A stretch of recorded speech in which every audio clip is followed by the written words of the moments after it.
which mean the what. Get na ano, so you can ano. This is island talk, isn't it?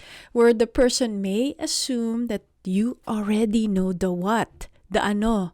Or when someone says it's okay when you ask them if they need help, but what they actually said or is meaning to say is that it's okay that you keep asking me so I can eventually say yes. Ang gulo, it's so confusing. Today is part 2 of the Island Talk, which is one of the most listened to episode of the Pinoy Love Language episode, that part 1. This is part 2. Are Filipinos truly bilingual? We use the same language at home but speak in love languages foreign to each other, together but separated. Kamusta? I'm Roanne, licensed psychotherapist mom, immigrant twice, first generation Pinoy raising my mixed Filipino-American children in America. I found that after visiting 500 Filipino homes, I continue to be a student of the culture. In this podcast, we would be seatmates in this beautiful cultural classroom. And by the way, did I tell you I need my kapeng barako straight from Batangas before each class? If you're interested in learning the deep intricacies of the Filipino culture, especially as it merged with American culture, talks about trauma-informed care and deepening your Filipino relationships across generations, which includes my fave topic, Pinoy Love Languages, you're in the right place. Greetings everyone, this is Roanne and welcome to a new episode of the Pinoy Love Language podcast.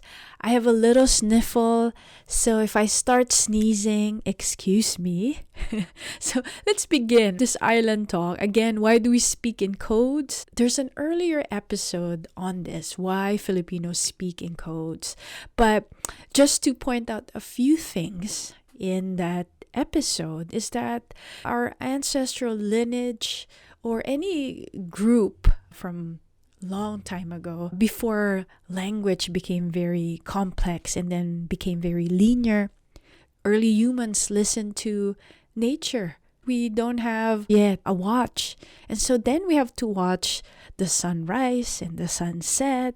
And the way that we decide what activities to do would be to lean into nature. Now we say that even the birds in the city that usually would no longer be out and about, they notice, people that are studying birds, that in the cosmopolitan area, they're up and about beyond their bedtime, if you will. Allow us to continue work, to continue to be quote and unquote productive, when in fact we can no longer be productive. In essence, we stop listening to our bodies. And so, long time ago, and I hope some of you listeners still do this, we're more aware of our body. We attend to our body. We know when to take a pause. And we do self-care, not when we need it the most, but when we don't think we need it yet. That's the real definition of self-care. And just to point out why we speak in codes, that prior to the linearity of language, our first human writing, at least with the history that we know, is that cuneiform and hieroglyphics, the first form of writings, they use images. The baybayin, which is the indigenous writing of Filipinos, is more symbolic. And it's not every letter means something. You will have to look at the whole characters to see what it actually means. So it's open for interpretation. It is the invention in the West, especially the printing press, that allowed uniformity in language, and it became very linear. In history, during the Middle Ages, Charles the Great, who is also called Charlemagne, had the brilliant idea of making the text, in particular the Bible, because he converted into Christianity, accessible to many people, because it used to be just the scribes, the preachers, the monks that know how to read and write, but he wants to convert as many people to Christianity. So his game plan was to make it more accessible. And he also invented the question mark so that there's more linearity as far as, are we asking a question or is he simply making a statement? Now, colonization also may have brought speaking in quotes and its shadow. And I say may because there are many other variables. I'm not saying it's only colonization. Here in the West, or the history of the West, the language that used to be in images, in the use of the body, became very linear and actually very constricting. And it becomes harder to read each other because simply using language was not enough just to bring something so wide. When you think about the phenomenon in nature or let's say spirituality, when that's brought down to language, then there is some type of dogma that surrounds that, because then with words, one can be right or wrong, and there's a sequence. And just think about, if you're not following me, how suddenly we read from one direction to the other. And before, when you see an image could be so many things. But now we know that when you spell TREE, that a tree should look like a certain way. So here in the West, I'm so glad that we're slowly catching up with using the body and creative expressions, other than, especially when it comes to healing, other than talk therapy, which in my world as a therapist, that's what I do. It's creative expression. I see therapy as soul care.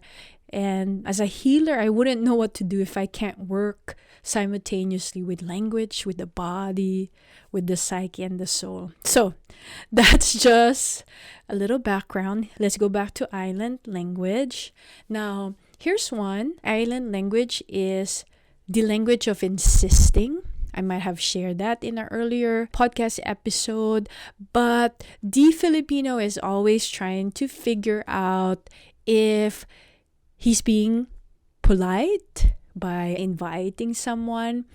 And it's not that he is not sincere. He may not be, but he's sincere with being polite, if that makes sense. Now, when someone is also accepting such invitation, the island talk is that you wait to be asked not only once, but maybe at least a couple times to read that it's beyond someone being polite. And on the other end, the person is trying not to appear too fresh. You know, like, oh, someone invited you and you're like, oh, yes. And it sounds so counterintuitive, right? Like, well, you invited me, so I'm saying yes. So you should be happy, and I'm happy to attend.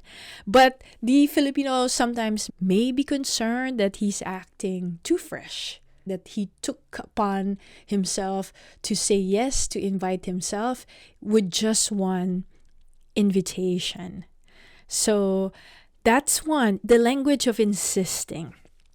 Second is asking personal questions. I know we have an earlier episode, so you can go back, Why Filipinos Ask Personal Questions.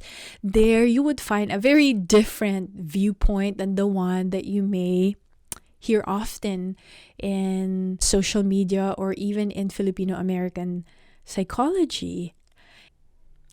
And when I say shadow, from Jungian, which is Carl Jung, who was a psychologist in the early 1900s, the use of shadow means both positive and negative. But with this definition, I'm mainly talking about its negative aspect.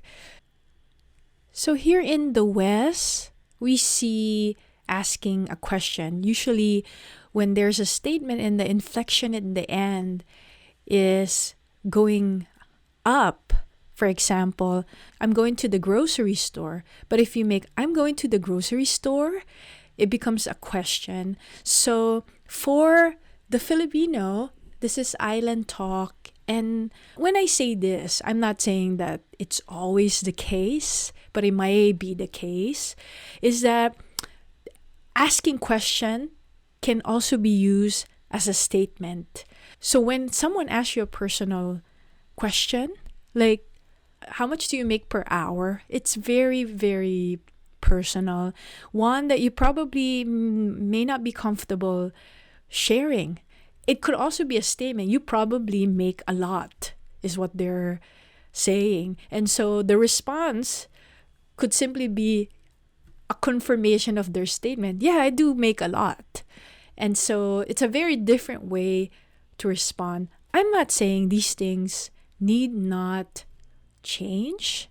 It's really the art of noticing that where someone is coming from and their strategies may not be the same as yours. Why that is important is because if you have a spear and you use a spear to hurt someone, for instance, but someone uses a spear to chop their vegetables, right? It's a very different intention, strategy, and usage. And just to be mindful that it could possibly be very different. It's very helpful in our Filipinx relationships. Now, another one, I did insisting, asking personal question. And there's this phrase that goes, wag na lang, never mind. When we say never mind in English, that means don't bother with it. Sometimes when island talk, when someone says wag na lang, that means bother with it. It's the opposite, because it's something so important to them that they kept trying to get your attention. But since you can't get it, they would say, wag na lang, just forget about it. Which what they really mean is, it's so important to me, but you can't get me, just forget about me, is specifically what that really meant. So it can be very confusing, because if you take it just as it's stated, it would just mean, oh, okay, I don't need to be bothered with it. Which sometimes the person may also mean just what that wag na lang could possibly mean. So there's no formula for these things. It's simply an alternative way of looking at things. So wag na lang. Okay? And then there's another statement that's an island talk is, okay na ako. Now, it really depends on the context. Somebody might say, I'm really fine. I'm doing good. I don't need your help. But the island talk, when someone uses this, okay na ako, I'm fine, is actually they're not really okay. That they're saying it, but their body language is telling you something else. And if you take their language, they might really get upset that you're not reading, so that their body speaks louder than their words, basically. And so they're feeling unread, that you're not capable of reading them. And on your end, it's really hard to read them. Like, why can't you just say what you mean, right? This is island talk. And I shared both the light, positive, and the shadow side of this. I think because people are in closer proximity in the island and even in our ancestral lineage, we do get to sense each other easier because we're closer together than in the American culture. Because in comparison, when researchers study cultural anthropologists, the American culture really falls in the polar opposite. The physical proximity for safety is so much wider. And when you have distance, it's really harder to sense people in their language, the language of their body. So you want to be more linear and accurate in your verbiage. So let's take a break. When we return, there's a statement that is quite counterintuitive to what someone actually means. So stick around, dyan ka lang.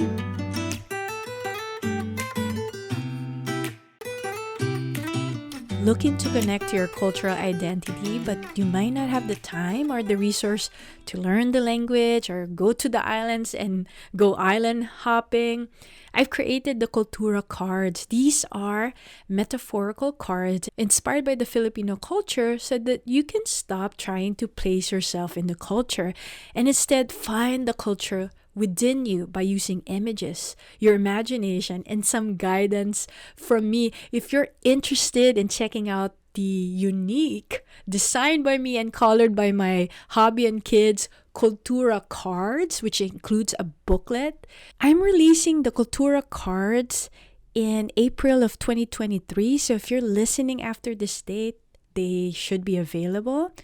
Click the link in the show notes to get a view of sample images.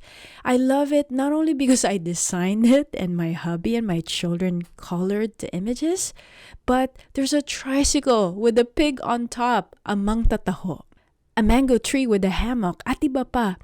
These KULTURA cards have so many uses with your own family, in groups, in your solo spaces, as a coach or a facilitator. If you're trying to lean into another person's story, to understand, to validate it, or to hone your own intuition, to seek guidance, I invite you to check out this unique KULTURA cards. Hi friends, I'm back. Wanted to ask you what's coming to your mind. As you're listening to this podcast, I'm encouraging you to leave me a message, a voicemail. There's actually a link in the show notes where you could do that. I'll be so glad to get to listen to your voice. I know you've been listening to mine. I hope it's been a pleasing experience for you so far. Maraming salamat. Now, so what is this word that is so counterintuitive? I sort of mentioned it before the break, but it's this word, kalimutan mo na ako, which is just forget about me. It's an island talk, which really means the opposite, don't forget about me. Again, it's kalimutan mo na ako. That's really when someone is so pissed and they're like, never mind, just forget about me. Don't even think about me. And it's really asking the other person, can you read my body? I'm just saying that in my language, but obviously that's not what I mean. So these are just some of the island talk, and I know it's very complex and difficult. And you might be thinking, well, they should just say what they mean. And that's why, for me, it's not just a sharing of this is what you ought to be doing and this is what they mean, but it's an alternative way of listening and noticing, because we both have to meet each other midpoint. I call that being culturally ambidextrous, right? Rather than rigid. Oh, this is what I know, so too bad for you. And in that way, we're not moving closer to each other, but further apart. Now, awareness. Just want to say it's not your job to teach someone to use their words unless you're the parent and you're teaching your kids to use their words. But I'm hoping how sharing this island talk can be helpful is that you find compassion for other people's story, your own story, be curious. If someone is saying, kalimutan mo na ako, ask question to verify. Actually asking questions help the person, let's just say in this case, the immigrant, feel like you're really interested in their case. Sense them, notice their body, notice yours, and awareness is key. So again, find compassion for your story, for their story. Be curious, ask questions to verify, and be in closer emotional proximity with the one that you love. And with that, I thank you for listening. This is Roanne at sa ulitin. Bye now.